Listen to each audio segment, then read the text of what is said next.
पृथ्वी की उत्पत्ति कैसे हुई आज हम लोग जानेंगे। साइंस क्लास में आपका स्वागत है। और आज हम लोग डिस्कस करने वाले हैं छोटी सी जानकारी, यानी कि पृथ्वी कैसे बनी। हम लोग जानते हैं कि जितने भी ग्रह हैं, ठीक है, जितने भी प्लेनेट हैं, वो सारे प्लेनेट जो है सूर्य से बने हैं। यानी कह सकते हैं कि ये सारे सूर्य में विस्फोट होने के कारण ही सारे प्लेनेट का निर्माण हुआ। ठीक आज से लगभग 4 अरब 70 लाख वर्ष पहले सूर्य में विस्फोट हुआ और वहीं से एक टुकड़ा निकला जिसका नाम पृथ्वी पड़ा और पृथ्वी की उत्पत्ति भी माना जाता है। जब पृथ्वी बनी तो पृथ्वी जो है पूरा स्पीड में घूमती थी, बहुत तेजी से घूमती थी, ठीक है। पूरा वो आग का गोला था। पृथ्वी क्या था? एक आग का गोला, क्योंकि ये आग के टुकड़ा से आप इसको ऐसे समझ सकते हैं सिंपल भाषा में। आपने कभी कोयले को जलाया है? जब कोयला पूरा जलता है तो एक अंगार होता है, आपने देखा होगा, पूरा रेड कलर में हो जाता है पूरा। अब अगर वो कोयले को रेड कलर में पूरे कोयला हो चुका है और फिर उसको टुकड़ा मतलब उसको विस्फोट कराइए तो टुकड़ों टुकड़ों में बट जाएगा। और जब वो टुकड़ों में बट जाएगा तो उसके टुकड़े भी पूरा क्या होंगे? उसी प्रकार लाल, एकदम लाल सा। आप सभी कोई गांव में अक्सर लकड़ी पे खाना बनते हुए आप देखे होंगे, या लकड़ी को ठंड के मौसम में जब आप जलाते हैं तो आप देखे होंगे कि लकड़ी जब पूर्ण रूप से जलता है तो अंगारा बनता है एकदम, जो कि लाल पूरा होता है और पूर्ण रूप से वो हीट होता है। लेकिन उसके टुकड़े हो जाने के बाद भी वो अलग अलग लाल ही होता है। ठीक उसी प्रकार आप कह सकते हैं कि पृथ्वी भी एक आग का गोला ही था। पूर्ण रूप से ये आग का गोला था और बहुत तेजी से राउंड, क्योंकि आप जानते हैं कि जो चीज जितनी तेजी से राउंड करता है, अगर हम तेजी से दौड़ते हैं तो हमारे शरीर में ऊर्जा उत्पन्न होती है। इतना अधिक ऊर्जा उत्पन्न होती है कि पूरा शरीर हीट हो जाता है। हीट होने की वजह से हमारे शरीर से जो है पसीने बाहर निकलने लगती हैं। आप इस चीज को अच्छे से समझ सकते हैं। जब आप रनिंग करते हैं तो देखते हैं ना, आपके शरीर से पसीने बाहर आने लगते हैं। क्यों? क्योंकि आपकी शरीर का टेम्परेचर बढ़ने लगता है, आपको गर्मी महसूस होने लगता है।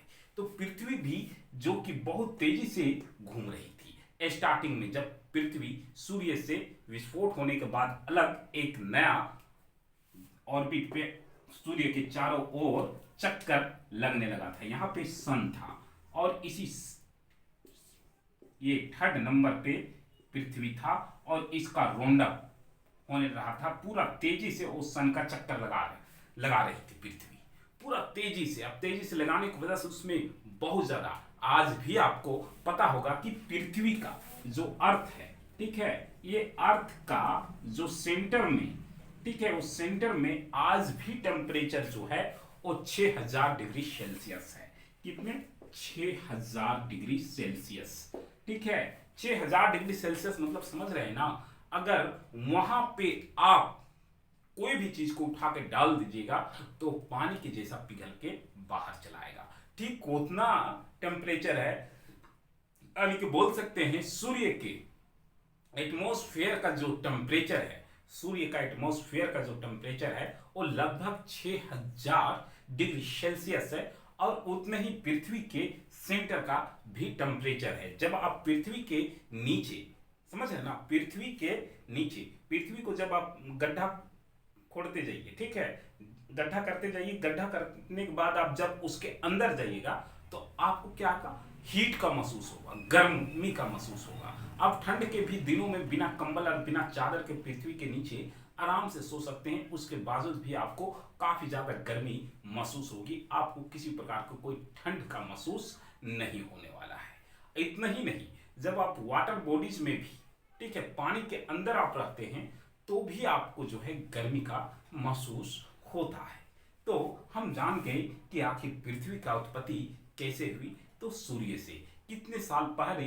तो लगभग 4 अरब 70 लाख वर्ष पहले हुई थी, ठीक है। और स्टार्टिंग में पृथ्वी का दिन और रात कितने घंटे के होते थे? तो 6 घंटे के होते थे। वो काफी तेजी से सूर्य का परिक्रमा कर रहे थे। लेकिन एक बार पृथ्वी पे एक और एस्ट्रोनॉट आके बड़ा सा बॉडी आके पृथ्वी से टकरा जाता है। अब आपको मैं मूव करने के लिए बोलता हूँ, ठीक है, मूव करने के लिए जब मैं आपको बोलूँगा, ठीक है, तो आप क्या कीजिएगा, जब मूव कीजिएगा तो बहुत तेजी से, लेकिन आपके कंधे पे अगर मैं 50 केजी का कोई वजन रख दूं और बोलूं कि आप दौड़िए, तो जब आप दौड़िएगा तो क्या उतनी ही रफ्तार होगी आपकी? बिल्कुल नहीं। यहाँ पे टकराने से क्या हुआ, पृथ्वी का दो भाग हो गया और एक भाग जो है पृथ्वी का वो चंद्रमा बन गया, यानी जिसको हम लोग चंदा मामा बोलते हैं। अब पृथ्वी के ऊपर चूंकि गिरने से पृथ्वी का वेट जो है वो बढ़ चुका था। अब वेट बढ़ जाने के बाद एक चीज इसमें परिवर्तन आया, वो परिवर्तन आया कि अब पृथ्वी का दिन और रात 24 घंटे के होने लगे, जिससे पृथ्वी पे जीवन का संभावना बढ़ गई। तो ये प्राकृतिक का एक खेल था। मैंने वीडियो स्टार्ट करने से पहले ही आपको बताया था कि मैं एक छोटी सी जानकारी लेकर आपके सामने आया हूँ। जब मैं इस चैप्टर का पूरी डिस्कस करूंगा आप लोगों के सामने, तो मैं बताऊंगा कि किस प्रकार पृथ्वी पे जीवों की उत्पत्ति हुई और फिर जीव सबसे पहले, यानी कि कह सकते हैं कि हम लोगों का जो पूर्वज वो कौन थे। तो जैसा कि हम जानते हैं कि हमारे पूर्वज कौन थे, कह सकते हैं जीवाणु। हम लोगों का पहला पूर्वज जीवाणु था। जीवाणु से फिर क्या बोलते हैं कि ये ब्लैक स्कॉर्पियन, यानी कि जलीय जलीय बिच्छू का निर्माण हुआ। जलीय बिच्छू से जो है स्नेल, घोंघा जिसको आप बोलते हैं, ये बना, फिर मछली बना। मतलब धीरे धीरे हम लोगों का, और अभी हम लोगों का नजदीकी पूर्वज कौन है, तो गोरिल्ला है।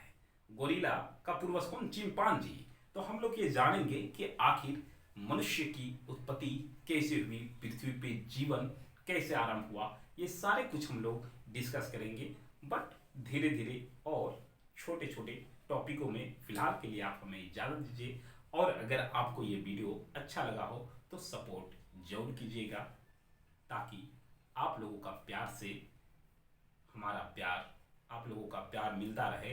तो मैं ऐसे ही छोटा छोटा जानकारी आपके समक्ष लाने का कोशिश करूँगा। फिलहाल के लिए आप हमें इजाज़त दीजिए। जय हिंद, जय भारत।